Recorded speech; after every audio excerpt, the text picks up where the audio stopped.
M है, move M's disk या slab to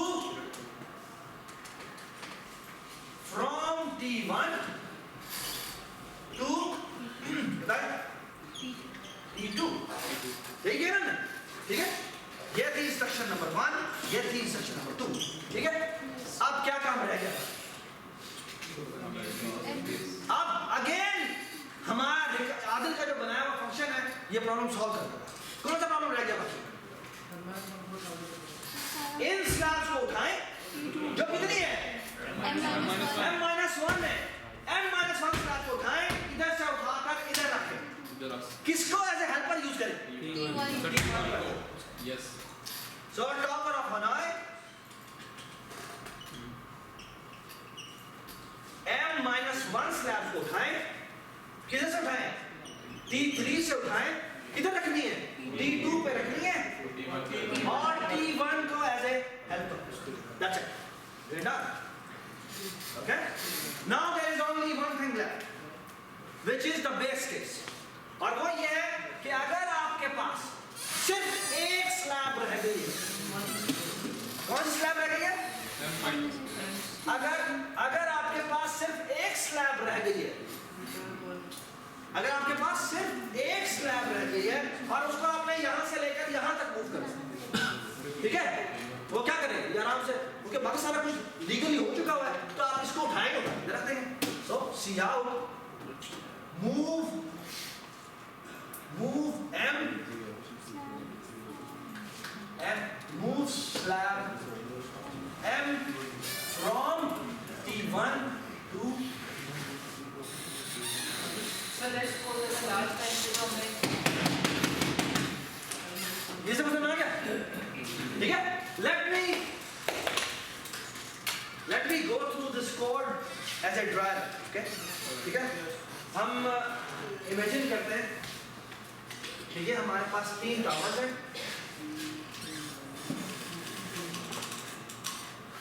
इस प्रोग्राम की जो आउटपुट आनी चाहिए ना, उस आउटपुट को अगर मैं चलाऊं तो मेरा ये जो ट्रांसफॉर्मेशन है ये हो जाना चाहिए। T1 से सारे के सारे T2 पे मूव हो जाते हैं, ये हमारा है ना। चलें इस प्रोग्राम की हम आउटपुट देखते हैं, ठीक है। ये हमारे पास स्लैब नंबर 3 है, ये स्लैब नंबर 2 है, ये स्लैब नंबर 1, ठीक है। ये हमारा T1 है, ये हमारा T2 है, ये हमारा T3, ठीक है जी। ऑलराइट, सही है। अच्छा अली, हमारा अली है, चलो इधर इस प्रोग्राम को आप ऐसा करो कि इस प्रोग्राम भी यहाँ से कॉल, ये प्रोग्राम यहाँ से कॉल हुआ है, ये मेन से यहाँ पे 3 पास, ठीक है। चलो इस प्रोग्राम को चलाना शुरू करो, जिस तरह मैंने डिटरमिनेट कर लिया ना, यहाँ पर ये ट्री बना, ठीक है। ट्री ऐसा बनाना है कि ये टावर ऑफ हनोई कॉल हुआ है, कितने के लिए कॉल हुआ है? 3 के लिए कॉल हुआ है। यहाँ पर A है, यहाँ पर B है, यहाँ पर C, ठीक है। ये किसको कॉल करेगा? Please look at the board very very carefully. हाँ जी बताएं, पहले उस कोड को देखें। 3 के लिए कॉल हुआ है तो क्या बेस केस 1 तो नहीं चलेगा? नहीं चलेगा, चलेगा नहीं चलेगा, नहीं चलेगा, ठीक है। इसका मतलब है हमने क्या करना है? कॉल करना। अब कॉल क्या करना है? टावर ऑफ हनोई दोबारा लिखा, टावर ऑफ हनोई दोबारा लिखा, हमने टावर ऑफ हनोई दोबारा लिखा। हाँ जी शाबाश, वो बताएं क्या होगी?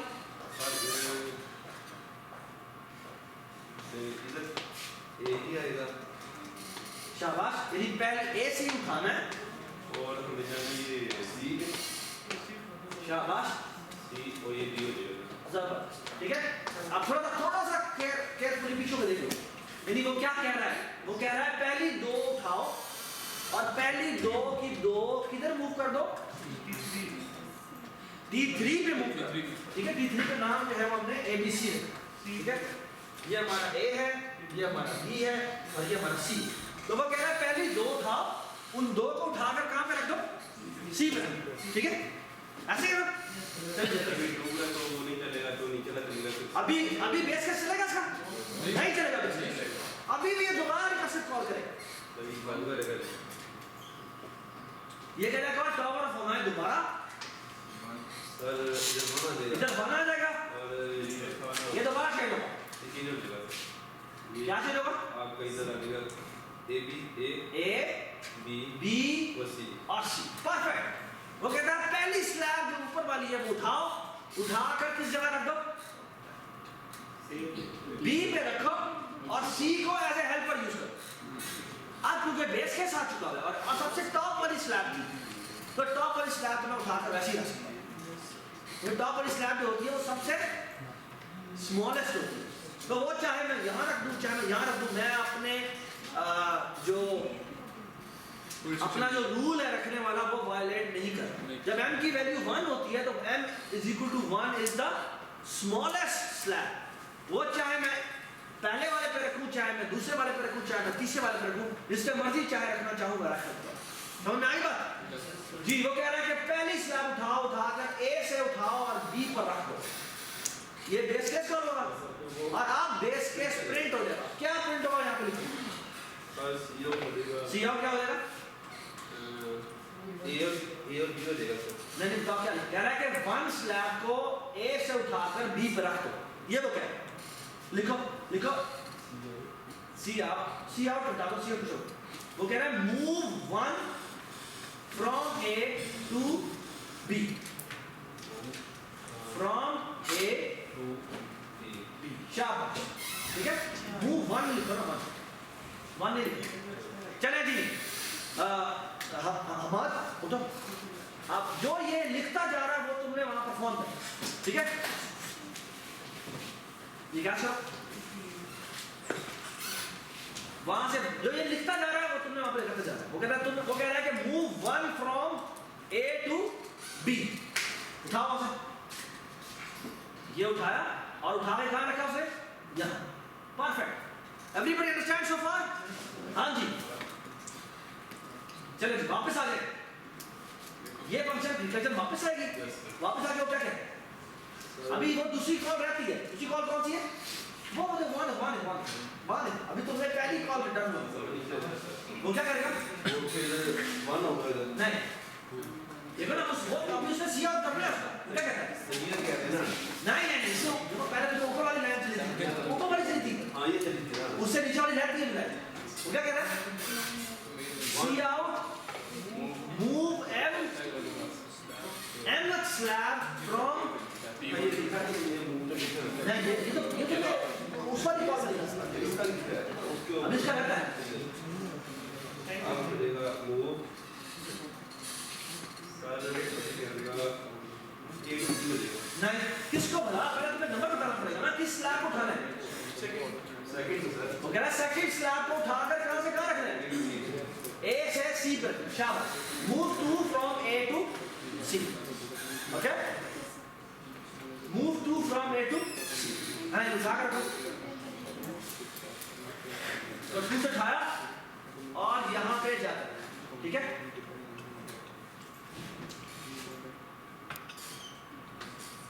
Alright जी।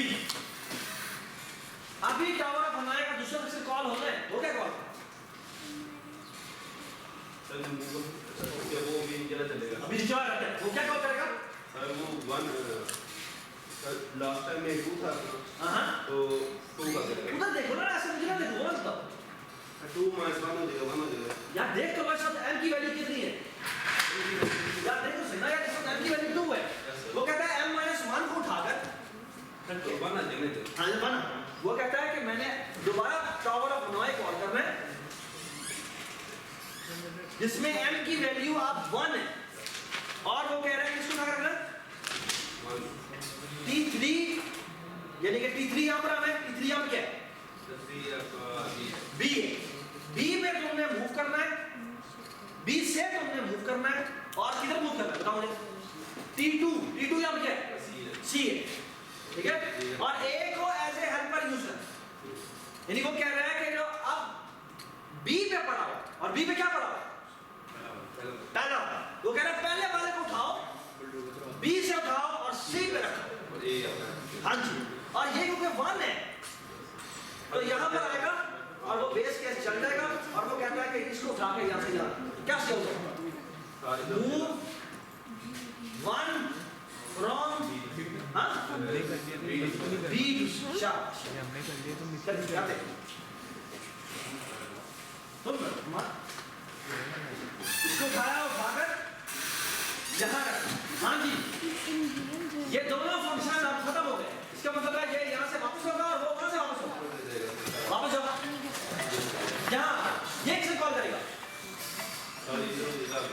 इसकी अब कौन सी कॉल हुई है मैं यहाँ जब कंट्रोल वापस आएगा तो इसका कितना पोर्शन हो चुका होगा तो सिर्फ ये पोर्शन चीजें ये पोर्शन वाली कॉल पहली कॉल अभी कंप्लीट हुई है अभी ये वाला काम करता है वो कहता है कौन सी वाली स्लैब उठाओ एम की वैल्यू कितनी है 3 वो कहता है थर्ड स्लैब उठाओ उठाकर किधर रखो T1 से T2 की तरफ T1 से T2 तक T1 वहां पे क्या है A से B रखना शाबाश वो कहता है mth स्लैब यानी थर्ड स्लैब उठाओ और थर्ड स्लैब को कहां पर मूव करो ठीक है T1 से उठाकर T2 पर ठीक है लिख दिया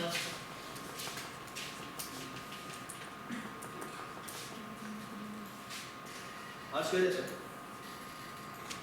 ठीक हो क्या हाँ जी ये अब पहला काम ये भी हो चुका है और अब ये भी काम हो चुका डू यू अग्री कि इन दोनों स्टेप्स के बाद एक्चुअली यही होना चाहिए ओके अब एक्चुअली आदिल का जो हमारा रिमेनिंग काम रह गया वो ये है कि ये उठाकर इधर रखना है और इसको एज ए हेल्पर के तौर पे यूज करना है तो अगली ब्रांच जो है वो हम इसी तरह समझ नहीं बात ठीक है मैं आपको पहले ही बता रहा हूँ कि आपके एग्जाम में एक सिग्निफिकेंट पार्ट सिर्फ ये तस्वीरें बनाकर ये आउटपुट करना तस्वीरें बनानी होंगी हमें तस्वीरें उस तरह की बनाकर इस तरह की तस्वीर होगी आपको ये पूरा प्रोग्राम को रन करना होगा और यहाँ पर एक्चुअली पूरा ड्राई रन करके दिखाना मतलब ड्राई रन करना ही पड़ेगा जो भी फ्लो हो रहा है प्रोग्राम का वो आपको बनाना है ठीक है ऑलराइट आई वुड सजेस्ट कि आपको जो भी असाइनमेंट मिली हुई है असाइनमेंट के जब आप जब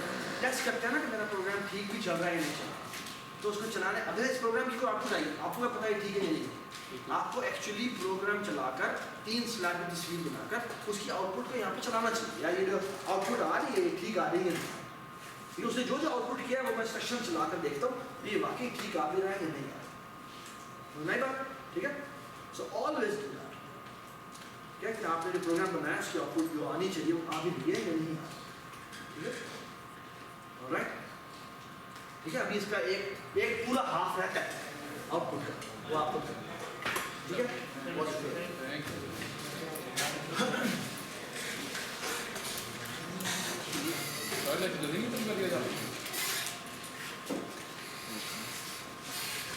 okay so far so good okay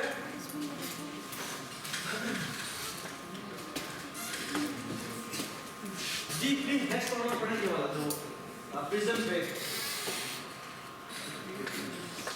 दिया भाई सवाल दिया प्रिज्म ब्रेक पढ़ेंगे इसमें वॉल है इसमें वॉल है इसमें वॉल मल्टीपल भी हो सकती है कोई भी नहीं हो सकती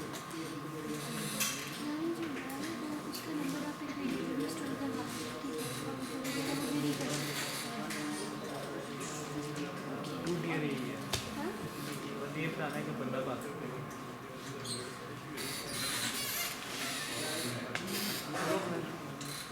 स्टैंडर्ड ट्यूशन साथ द प्रॉब्लम क्या है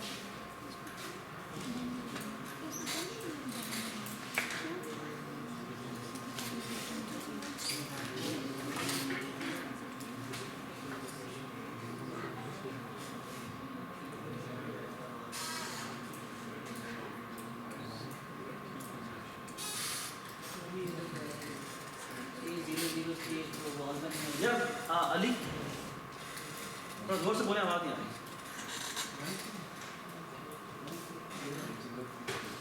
जीरोस भी हैं वंस भी हैं टूज भी हैं थ्रीज भी हैं वंस की सर एक वॉल है जी मुनीर क्या सवाल है एक प्रिजनर है जिसका 2 है ठीक है और एक वॉल है 1 की सी जावा में पढ़ा होगा ना, मतलब बॉल के अंदर वहाँ से वो स्केप हो सकेगा। जीरोस कंटेनिंग फ्री स्पेस है और वन जितनी भी होगा ना तो वो बॉल पूरी रहती है, वहाँ से मतलब बाहर नहीं निकल सकती। अच्छा, मुझे नहीं समझ में आया। किसी को समझ में आया क्या कह रहा हूँ? सिर्फ 2 डायमेंशनल स्पेस है हमारे पास और जीरो रिप्रेजेंट कर रहे हैं फ्री स्पेस को, वो पेजेस पे हम मूव कर सकते हैं। और जो 1 रिप्रेजेंट कर रहे हैं वॉल्स को, तो बाउंड्रीज कौन सी हैं प्रेजेंट की, और जो हमारे पास टूल्स हैं वो प्रेजेंट कर रहे हैं कि नंबर ऑफ प्रिजनर्स कितने हैं बीच में। अगर लेट्स सपोज अगर प्रिजनर्स पोजीशन है, वही बता रहा हूँ कि प्रिजनर्स किस जगह पे प्लेस हुए हैं हमारे पास, और जो थ्री रिप्रेजेंट कर रहे हैं वो गेट्स को रिप्रेजेंट कर रहे हैं जिनके थ्रू आप एस्केप कर सकते हैं। अब वो कह रहे हैं कि लेट्स सपोज एक मल्टी लेयर वो उसमें एक हमारे पास है 2D के अंदर एक उसका मैप ऊपर से हम देख रहे हैं और हमने एक डिज़ाइन करना है एल्गोरिथम कि हम एक प्रिजनर को वहाँ से फ्री करके लेके जा सके। और हम उसके बाद हमारे पास कंडीशन ये है कि प्रिजनर मतलब सिर्फ फ्री स्पेस में मूव कर सकता है और वर्टिकल और हॉरिजॉन्टल में कर सकता है, डायगोनली मूव नहीं कर सकता, यानी प्लस फॉर्म में कर सकते हैं। अच्छा, मैं दोबारा बताओ सर क्या होता है।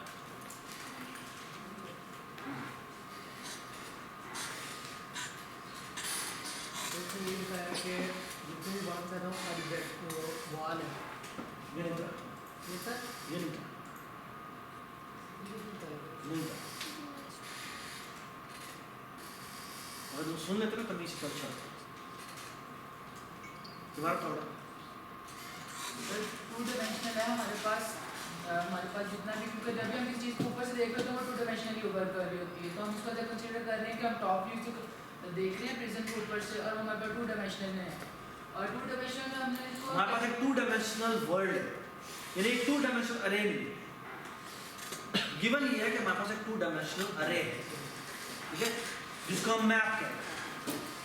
अच्छा, 2 डायमेंशनल अरे में अगर मैं कहूँ वो इंटीजर है, ठीक है, और उसके अंदर हर इंडेक्स पे कोई वैल्यू पड़ी होती है, वो वैल्यूज किस तरह की होती है उनके बारे में बताया हुआ है, ठीक है। आप मुनीब तुम बात करो जो कर रहे हो ना, वो अब आप शुरू होती है, जो तुम बात कर रहे हो यहाँ से शुरू करते हैं। पहले तुम्हें ये बताना था कि एक 2 डायमेंशनल वर्ल्ड है जो कि एक्चुअली 2 डायमेंशनल अरे है, ठीक है। उसमें क्या पढ़ा है, कुछ वैल्यूज पढ़े, वो वैल्यूज क्या है, जीरोस हैं, वंस हैं, टूज हैं और थ्री है। जो जीरोस हैं वो रिप्रेजेंट कर रहे हैं एम्प्टी स्पेस, जो 1 रिप्रेजेंट कर रहे हैं वो वॉल को रिप्रेजेंट, जो 2 रिप्रेजेंट कर रहे हैं वो प्रिजनर को रिप्रेजेंट कर रहे हैं, और जो 3 रिप्रेजेंट कर रहे हैं वो गेट को रिप्रेजेंट। समझना की बात। What do we want, we want to prove कि हमने बताना एक्चुअली ये है कि कौन कौन सा प्रिजनर स्केप हो सकता है। स्केप का मतलब है कि वो फ्री स्पेस पे चलता चलता गेट पर पहुंच जाए, किसी भी गेट पर पहुंच। अगर वो किसी भी गेट पे पहुंच गया तो हम बता देंगे भाई ये प्रिजनर स्केप कर सकता है। समझ में आने बात। तो आपके इस 2 डायमेंशनल वर्ल्ड में हमने हर प्रिजनर के बारे में बताना है कि ये प्रिजनर स्केप कर सकता है या नहीं कर सकता, ये प्रिजनर स्केप कर सकता है या नहीं कर सकता, ये प्रिजनर स्केप कर सकता है या नहीं कर सकता। समझ आई बात। हमने हर प्रिजनर के बारे में बताना है कि ये प्रिजनर स्केप कर सकता है या नहीं कर सकता। Everybody understand? Okay. So wall could be multi layered का मतलब, wall could be multi layered का क्या मतलब?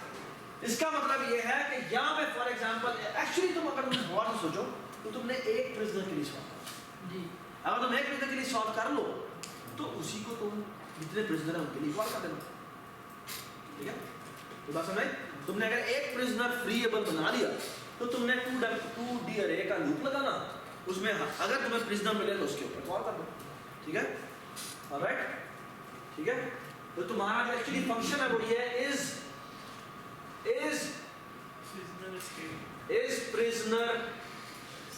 is prism breakable,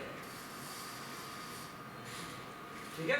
फॉर किसके लिए, हमें एक मिलेगी अरे, ठीक है, इसको मैं मैप कह देता हूं, ठीक है। मैप के पीछे का आप क्लास बना लें, उसमें 2D अरे वो फाइल से लोड करता है और उसके इंडेक्स वगैरह जो बनाने में आता है।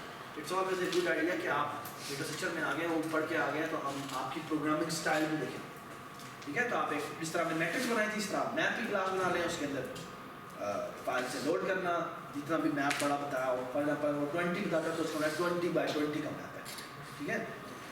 ऑलराइट, हम अज्यूम करते हैं कि हमारी जो मैप है वो एक स्क्वायर है, ठीक है। मैप है, इसका नाम है M, ठीक है, और इसको एक PRPC एज ए पैरामीटर देते हैं, ठीक है, कि यहाँ पर पड़ा हुआ प्रिजनर ब्रेकेबल है, ब्रेक कर सकता है प्रिजन को या नहीं। इसके रंडा क्यों बूल बूल क्यों, क्योंकि इसका ट्रू या फॉल्स हो, ठीक है। और ये ट्रू रिटर्न करे तो इसका मतलब है कि प्रिजन ब्रेकेबल है, और अगर फॉल्स रिटर्न करे तो मतलब क्या है, प्रिजन ब्रेकेबल नहीं, ठीक है। ऑलराइट, चलिए जी, ये हमने प्रूव कर, सही है। इस मैप पे इस पोजीशन से ब्रेक करना प्रिजन पॉसिबल है या नहीं, ठीक है। That's what I want to prove, alright. अच्छा, हम बात कर रहे थे कि ये हमारा मैप है, इस मैप में वंस रिप्रेजेंट अ वॉल, ठीक है। वॉल आपको याद है पीएफ में भी हमने आपको क्वेश्चन दिया था, उसमें जो एक क्वेश्चन था उसमें आपका जो प्रिज्म था वो बहुत सिंपल था, ये जो वो क्योंकि वो एक रेक्टेंगल हो सकता है, यहाँ पे वो एक्चुअली रेक्टेंगल नहीं है, वो कोई भी शेप हो सकती है।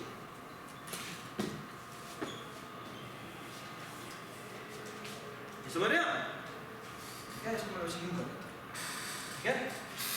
हमें यहाँ पर आपकी जो प्रिज्म है उसकी शेप, और ऐसे भी हो सकता है, कैसे हो, यहाँ से वो स्केप हो सकता था, ठीक है, लेकिन उसके ऊपर एक और प्रिज्म था, ठीक है। दिस इज कॉल्ड मल्टीलेयर, ठीक है। ये समझ नहीं बात। अगर तुम देखो तो फॉर एग्जांपल मैं एग्जाम में मदद शुरू करती कि ये एक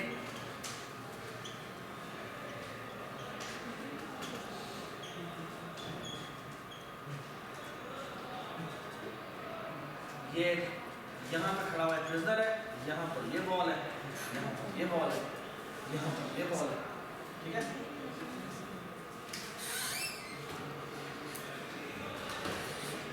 ठीक है, यहाँ पर एक प्रिजनर खड़ा है, ठीक है, और यहाँ से जगह स्केप हो सकती है, इसकी बाउंड्री है, ठीक है। दिव्य तो boundary is always see unless कि यहाँ पर एक वैल्यू पड़ी, यहाँ पर एक वैल्यू पड़ी हुई जो कि 3 है, 3 का मतलब है यहाँ पर एक्चुअली ओपन है, ठीक है। और इस तरह से यहाँ पर एक प्रिजनर है, ये एक बॉल, यहाँ पर भी एक बॉल, ठीक है। यहाँ पर भी एक यहाँ पर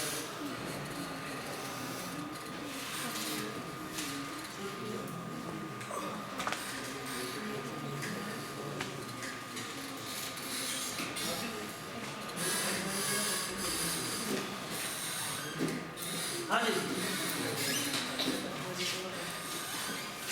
क्या ये प्रिजनर स्केप हो सकता है, क्या ये प्रिजनर ब्रेक हो सकता है, हाँ ये हो सकता है, ये हो सकता है, उमा सर ये कैसे, यहाँ से यूं आया, यहाँ से यूं क्या, अच्छा वो है, वो तो पूरी लाइन लगी हुई है, खुला हुआ पूरा, ठीक है। अब हो सकता है। What about this? No, No, right? What about this? Yes कैसे? सर अब भी स्पेस है, यहाँ से है, लेकिन मैं यहाँ पे कहाँ ये इधर से निकलता है, यहाँ पे कौन है? ठीक है? वो वैसे ऊपर से हाँ जी, ये ये बहुत ठीक है? Alright? तो ये प्रिज्म ब्रेक का, ठीक है? हमने हर प्रिजनर के बारे में बताना है कि वो ब्रेकेबल है या नहीं, ठीक है। लेकिन हमने जो कोड करना है वो किसी एक के लिए, ठीक है। फिर हम क्या करेंगे, हम हर एक के लिए एक फॉर लूप लगाएंगे, जो 2 दर्शित फॉर लूप होंगे, जैसे हमें 2 मिलता है उसके लिए हम फॉर, ठीक है। सेक्शन में ये फंक्शन कॉल, एवरीबॉडी अंडरस्टैंड, ठीक है। चलिए दोबारा शुरू वो नीचे वाला प्रेजेंट है ना, वो कौन सा, चलिए। अच्छा,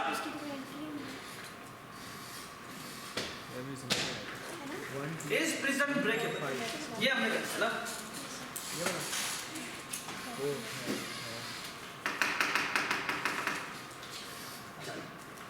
ये प्रोग्राम हम कैसे solve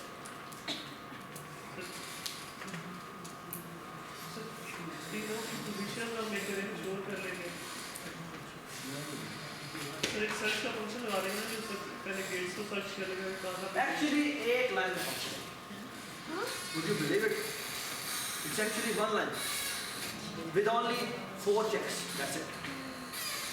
One if with 4 conditions. That's it. Sir वो एक लाइन में बस एक लाइन में अच्छा ठीक है सर ठीक है इफ एक ठीक है sir It's a one line function. यानी मैं कह रहा हूँ कि जो कंस्ट्रक्शन है ना उसकी, जो उसकी रिकर्सिव कंस्ट्रक्शन है वो एक लाइन। सर उसकी प्रिजनर की पोजीशन ढूंढ लेंगे और हाँ?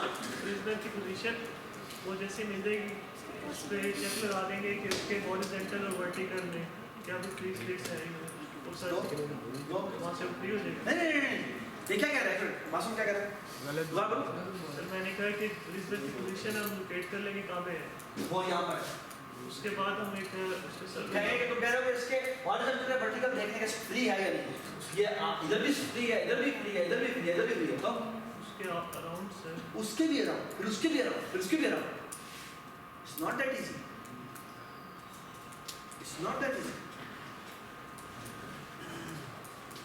अगर तुम देखो तो क्या है, तुम ठीक रहे हो, लेकिन तुम्हें कुछ इस तरह की बात करनी चाहिए कि मुझे एक्चुअली कहना है कि इसी प्रॉब्लम को मैं यहाँ का रिकर्सिव यार उस्मान ये मोबाइल पर अच्छा देखो, तुमने रिकर्सिवली इस प्रॉब्लम का सॉल्व करना, राइट? तुम यहाँ खड़े हो, तुमने एसेंशियली सॉल्व कैसे करना है? तुमने कहना है कि मैं अच्छा एक हर जो प्रिजनर है उसके लिए लीगल मूव्स कौन सी है? हॉरिजॉन्टल वर्टिकल वो या हॉरिजॉन्टली मूव कर सकता है या वर्टिकली मूव कर सकता है। हॉरिजॉन्टली मूव करने का मतलब क्या है? या तो वो एक रो आगे जाएगा, या वो एक रो पीछे जाएगा, या वो एक कॉलम पीछे जाएगा, या वो एक कॉलम आगे जाएगा। That's the only 4 possibilities जहां वो जा सकता है। All right? So all it needs to do the following. हाँ जी, यहाँ मैं खड़ा हूँ, मैं सिर्फ ये कहूँगा क्या इस रास्ते के थ्रू मैं बाहर निकल सकता हूँ? अगर मैं इस रास्ते के थ्रू बाहर निकल सकता हूँ, आई एम डन। क्यों? क्योंकि इस रास्ते से रास्ता निकलता है और मैं यहाँ से यहाँ जा सकता हूँ, तो मेरे से भी रास्ता निकलता है। ये बात समझ? कि यहाँ पे मैं खड़ा हूँ और मैं कहता हूँ अगर मुझे कोई इसका सोल्यूशन दे दे तो मेरा सोल्यूशन, और अगर यहाँ पर सोल्यूशन हाँ है तो मेरा सोल्यूशन भी हाँ है। क्यों? क्योंकि यहाँ से अगर स्केप हो सकते हैं तो यहाँ से यहाँ मैं आ सकता हूँ। ये समझ में आ गई बात? ऑलराइट, लेकिन मसला ये है अगर यहाँ से फॉल्स आ गया तो क्या मेरा भी फॉल्स होगा? नो, अभी तक मेरी 3 पॉसिबिलिटीज रहती है। अब मैं कहूँगा क्या मैं यहाँ से स्केप कर सकता हूँ? अगर यहाँ से स्केप कर सकता हूँ तो भी मैं स्केप कर सकता हूँ। फिर मैं कहूँगा क्या मैं यहाँ से स्केप कर सकता हूँ? अगर मैं यहाँ से स्केप कर गया तो मैं यहाँ से भी मैं तो भी मैं स्केप कर सकता हूँ। क्या मैं यहाँ से स्केप कर सकता हूँ? अगर यहाँ से आ गया तो भी मैं। ऑलराइट, ये बात समझ आई? ठीक है? So here is what it is.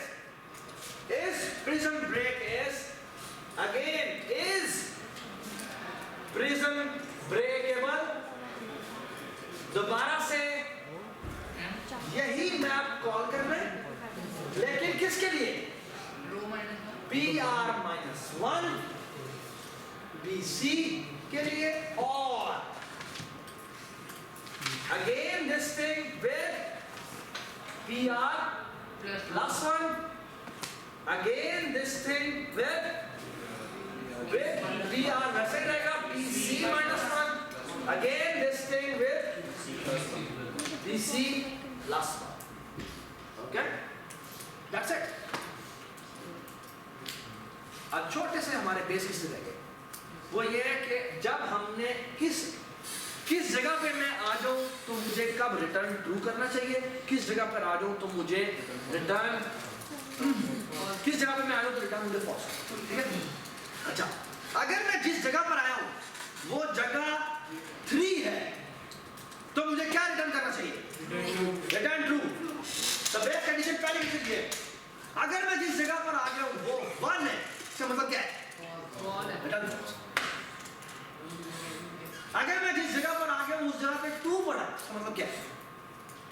such again.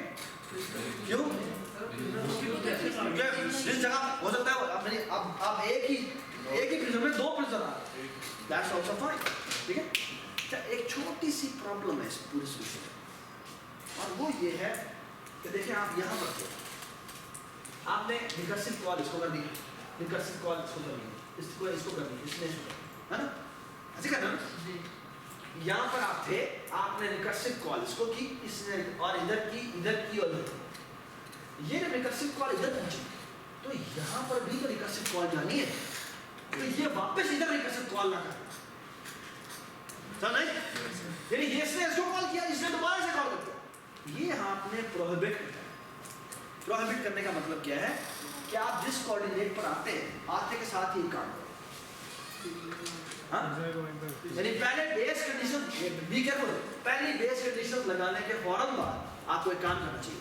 अगर बेस कंडीशन लगाने के फौरन बाद का मतलब ये है कि वहां पर 1 भी नहीं है और वहां पर 3 भी नहीं हो गया, अब जिस जगह से होके आ गया उस जगह पे आप अपना ट्रेस रख दें कि मैं यहाँ से आगे, अगर यहाँ पर ऐसी वैल्यू हुई जहाँ जो कि पहले ही विजिटेड है, तो इसका मतलब है वो अभी रुका हुआ है, ठीक है? वहां से आप वैसी रिटर्न, समझ में आ गई बात, ठीक है? तो ये नहीं कि आप एक काम करें, वो ये कि अगर आप एक काम करें, मैप के PC इंडेक्स पे जाकर फॉर एग्जांपल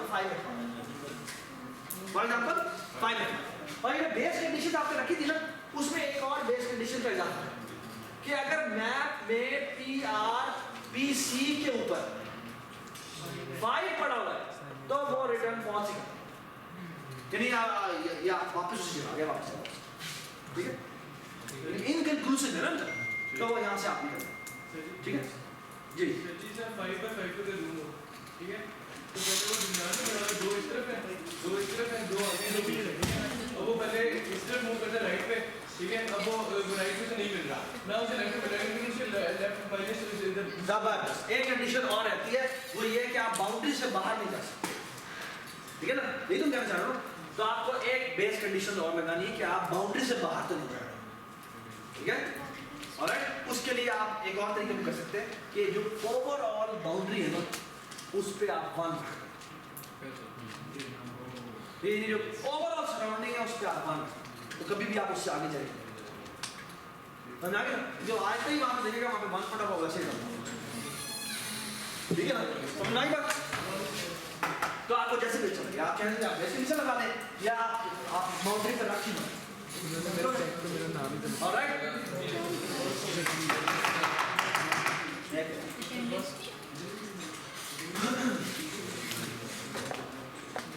अच्छा, क्लास है,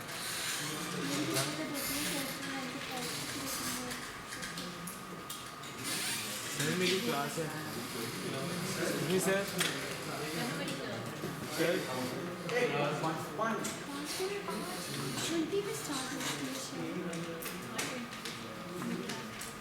अच्छा, एक प्रॉब्लम है वो है परम्यूटिंग स्ट्रिंग।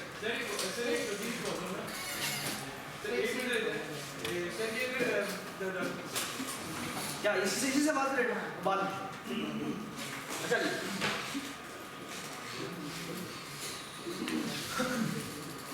अच्छा एक सवाल रह गया हमारा परम्यूटिंग स्ट्रिंग, ठीक है?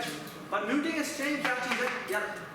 चुप रहो प्लीज, इससे बात आपने बेटा ये स्ट्रिंग परम्यूट कर ABCD परम्यूट करने का मतलब क्या है? मतलब बेटा ये है कि पहले यहाँ पर A आना चाहिए, फिर आप BCD को पूरी तरह परम्यूट करें, और यहाँ पर BCD है, BDC हो जाएगा और साथ A आएगा, ठीक है? फिर आ जाएगा B, अब B इधर जाएगा, क्या हो जाएगा? C इधर आएगा, B इधर आएगा, D इधर आएगा, तो फिर आ जाएगा ACD, अब फिर क्या आ जाएगा? D इधर आ जाएगा, C इधर आ जाएगा और D इधर आएगा, और ये आ जाएगा ADBC, ठीक हो गया? 6 ये हो गई है ना? 6 हो गई है। 6 अगर तुम देखो तो यहाँ पर ये ये पहली लोकेशन को छोड़ दो, ये लोकेशन है, ये क्या है?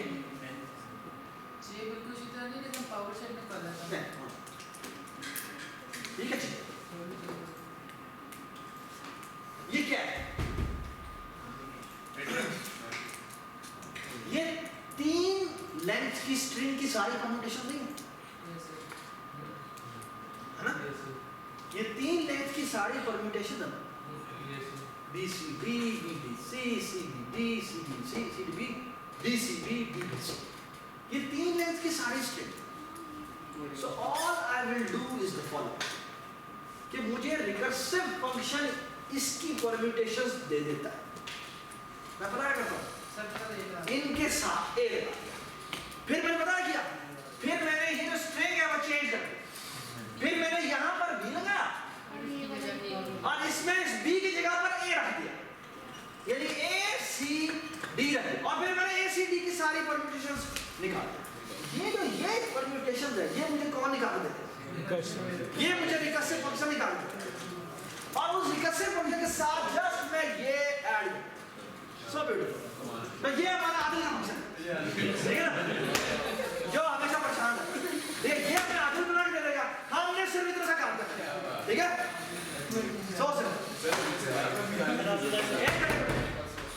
अब अगर तुम देखो तो इसका अब इस फंक्शन का जो कोड है उसे 3 लाइन है, ठीक है?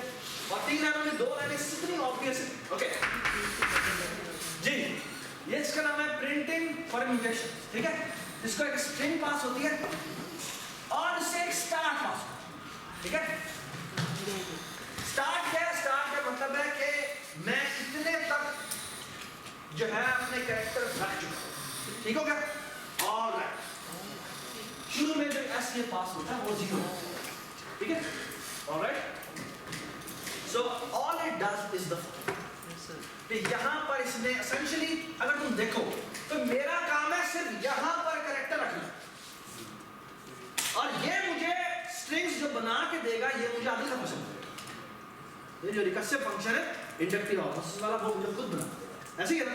सो ऑलराइट, तो मैंने बारी बारी कितने कैरेक्टर रखने, पहली दफा पहली लोकेशन पे पहला ही कैरेक्टर रखना, दूसरी दफा हमने इस जगह पर बी रखना है, तीसरी दफा मैंने यहाँ पर सी रखना है, फिर मैंने यहाँ पर डी रखना। और so here is what I will do, ये एक आई है जो कि 0 से भी, ये एस से स्टार्ट होता है, एस मीन 0, फिर आप 0 है, ऑलराइट। लेकिन जब रिकर्सिव फंक्शन कॉल होगा तो एस कुछ और, यहाँ पर आई इज लेस देन, मैंने str len str पास कर दिया, और यहाँ पे हो गया आई प्लस, और so here is what I do, मैं यहाँ पे करता हूँ स्वैप, ये str है ना, str s को और str i को मैं स्वैप, क्या होगा? पहली दफा क्या स्वैप होगा? 0 से स्वैप हो, कोई फर्क नहीं पड़ेगा। अगली दफा लेकिन a और b स्वैप, फिर अगली दफा a और c स्वैप, फिर अगली दफा a और d स्वैप, चलिए। और एक काम और भी करता हूँ, इसी लूप के एंड में मैं दोबारा से यही स्वैप करता हूँ। ये मैंने क्यों किया? ये मैंने क्यों किया? कहनी पड़ी जैसे मैंने क्या किया, ये मैंने पहले अलग से a और b को स्वैप किया, तो इसी लूप के एंड में से जस्ट पहले मैंने b जरा का हुआ इधर आऊंगा, ये मैंने दोबारा स्वैप कर दिया। इसका मतलब क्या? सर रिपीटेशन से बचने मैंने ओरिजिनल स्ट्रिंग को दोबारा से एज इट इज कर दिया, ताकि मैं जब अगला स्वैप करूं तो इसका और इसका स्वैप, ये समझ में आ गया? ठीक है, तो पहले मैंने ये स्वैप किया, फिर मैंने दोबारा से स्वैप किया, ताकि ये दोबारा से मेरी ओरिजिनल स्ट्रिंग वापस आ जाए, ठीक है? इन दोनों को मैंने स्वैप किया, अब मैंने आगे का फंक्शन कॉल किया, ठीक है? ऑलराइट, जो भी हमारा रिकर्सिव, मैंने कहा जी प्रिंटिंग परम्यूटेशन दोबारा कॉल करो, ठीक है? प्रिंटिंग परम्यूटेशन दोबारा कॉल करो। अब मैं कहता हूं str पता कहां से शुरू होगी? कहां से शुरू होनी चाहिए? s plus that's it. Now the only thing left is के बेस केस, और बेस केस क्या है? जिसमें एक्चुअली जाके स्ट्रिंग प्रिंट होगी, और वो ये है कि जब मेरी पहली परम्यूटेशन करती करती एस हमारा मूव हो रहा है, ये जब परम्यूट करता करता एंड में पहुंचे, इसका मतलब मेरी पहली स्ट्रिंग परम्यूट हो गई है, उस वक्त जाके वो प्रिंट करें। और वो क्या है कि if my str double equal to \0 या अगर तुम कह दो s double equal to size of यानी strlen ऑफ str। जब वो आखिरी लेटर में पहुंच जाए उस वक्त पता करो जो सी आउट है वो क्या करोगे स्ट्रिंग, उस वक्त की जो भी स्ट्रिंग है उसे C call okay then name and sir जब ये दोबारा क्वेश्चन सॉल्व करें सेकंड पढ़ ही नहीं था नहीं डेटाबेस में पहला पार्ट रिकर्सिव कॉल यानी पहली जगह पर रखने के बाद वो सारे सारे मैं पहले प्रोविजन कर